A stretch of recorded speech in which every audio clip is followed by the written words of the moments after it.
What's up, YouTube? Back with part 3 as far as deck profiles go for tonight. This is the deck that I plan on pretty much playing here on out after having played video 1 in the tournament and then having spent quite a while testing Spellbane. I just wasn't caring for Spellbane in general.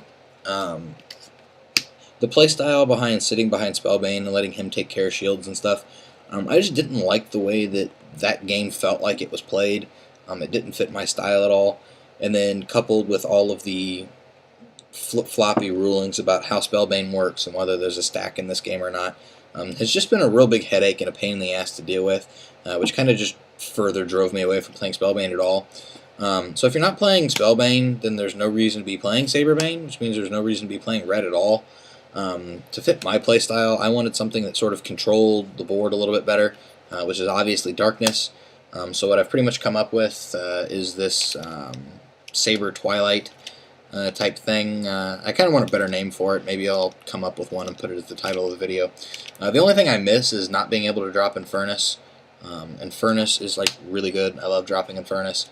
I miss not being able to drop him in this, but it is what it is. I feel the deck's a little bit better for it, playing it this way than trying to fight your way to play certain red cards when the overall theme of red around Spellbane just isn't working.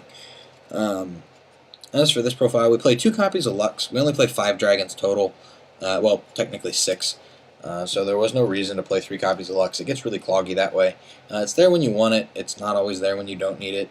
I really like this number for now. 3 copies of Lyra. This is Saber, so you're kind of ramping up mana relatively quick anyways. So you don't need Dragon Song to be dropping Lyras like mad and just abusing the tap control that it gives you. 2 copies of Andromeda. Again, I feel this is the right number for this particular deck. It doesn't drag out as long as some other more specific dragon decks would go. Thanks to Saberbane, you're sort of playing a little bit of a rush bit to it. So I think playing a 3rd Andromeda is just a little cloggy and unnecessary. Sometimes you'll find yourself in a situation where you've manned 1 Andromeda early and are having issues finding that 2nd Andromeda to rebuild shields when you need them. But that's sort of the risk you take when you play 2 ofs of any sort of boss card. Say back with Saberbane when you were playing Infernuses. If you need Infernus to shut down a Blorple matchup and you had to mana the one you drew early, sometimes you're just not going to find that 2nd Infernus.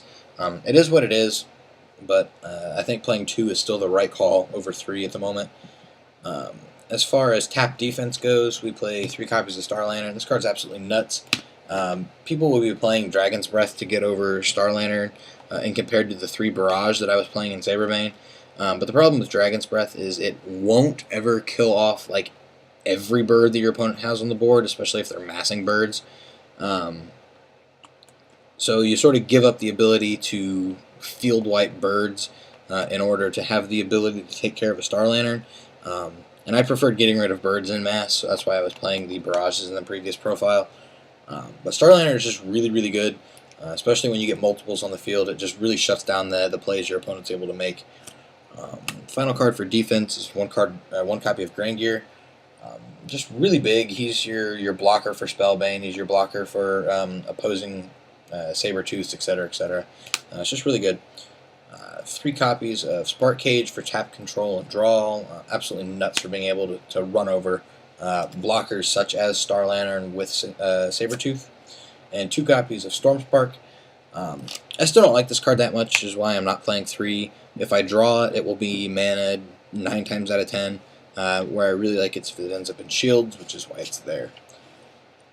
I believe that is 16 light, 15 nature. We play 3 copies of Prickleback. This is the exact same lineup as the Spellbane video. 1 copy of Moonhowler Tribe, 2 copies of Razorhide, 3 copies of Bronze Arm, 1 copy of Flamespike, 3 copies of Reap and Sow, and 2 copies of Root Trap. Between Bronze Arms, Reap and Sows, and the 3rd Civilization of the deck, there are 9 4-drops, which gets a little cloggy on your turn 4s.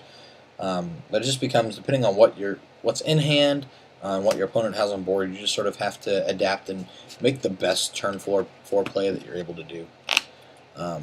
Which those other 3 4-drops are your 3 copies of Bone Blades, there are 3 copies of Terror Pit, And finally, 3 copies of Skull Shatter for, yet again, another even 40-card build. For only playing 9 Darkness, it really works well.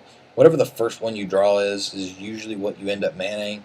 If you've opened with a Bone Blades and nothing else, I usually won't mana it early, because I might draw into a Terror Pit or a Skull Shatter that I would rather mana before turn 4, so I would have a live Bone Blades. It's just knowing when to make that right play on what to mana.